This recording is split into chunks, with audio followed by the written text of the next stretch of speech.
وعليكم السلام ورحمة الله، حياكم الله.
بسم الله الرحمن الرحيم.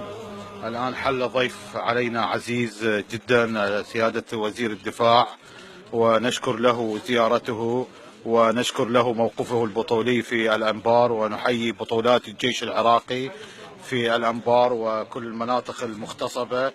وجيشنا الآن في طور الدخول إلى الموصل، فندعو له بالانتصار والموفقية، ونحن على أتم الاستعداد في التعاون معه، ونؤيد ونؤكد على دمج كل القوى المجاهدة البطلة في الحشد الشعبي مع الجيش العراقي ليكون الجيش أقوى وفي موقع النصر إن شاء الله، وجزاهم الله خير جزاء المحسنين.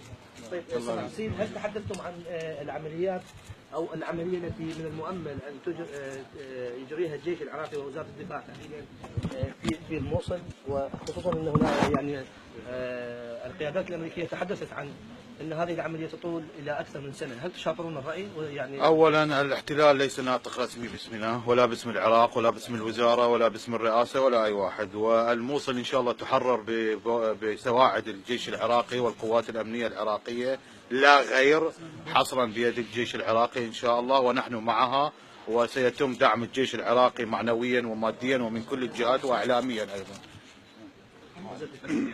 بسم الله الرحمن الرحيم. تشرفنا اليوم بزيارة طيبة مباركة لسماحة السيد مقتدى الصدر، الذي تفضل مشكورا باستقبالنا مع بعض الإخوان في أركان وزارة الدفاع.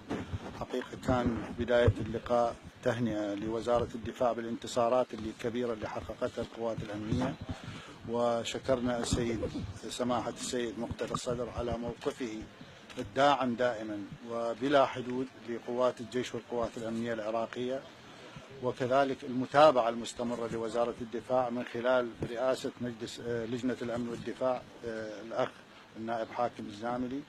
كان لهذه المتابعة والدعم الكبير أثر كبير على أداء القوات الأمنية، وما هذه الانتصارات التي تحققت في الرمادي وستتحقق في المستقبل إن شاء الله في الموصل إلا بدعم سماحة السيد والإخوان في القيادات السياسية الأخرى المساندة إلى القوات الأمنية. فنشكرهم جزيل الشكر باسم وزارة الدفاع باسم المقاتلين في جبهات القتال، ونسأل الله التوفيق، ونسأل الله أن نكون عندنا حسن ظن أبناء الشعب العراقي. مع الوزير تحدثتم عن سور بغداد والحماية الأمنية للعاصمة. تناولنا الكثير من المواضيع وتم توضيح كثير من الملاحظات لدى سماحة السيد، وكانت ملاحظات قيمة جدا، وفعلا سنتفاعل معها بشكل إيجابي وستؤخذ بنظر الاعتبار، لأننا نعتقد بأنها ستسهم بشكل كبير في تقويم مسيرة وزارة الدفاع إن شاء الله. شكرا جزيلا. سيد، يعني كنتم من الداعمين للمؤسسة العسكرية في أصعب الظروف. واليوم المؤسسة العسكرية حققت انتصارات كبيرة في كل القواطع. ما هي رسالة سماحتكم للمقاتلين الأبرار؟ نعم، قد أوصل الجيش العراقي والمؤسسة الأمنية كافة رسالة إلى الشعب العراقي وإلى العالم أجمع بأنهم على قدر المسؤولية والثبات والبطولة والشجاعة في الأنبار وفي إن شاء الله الموصل وفي كل القطاعات، ونحن يدا بيد معها لإتمام النصر وإتمام السلام في العراق، في ربوع العراق. ممنونين موفقين.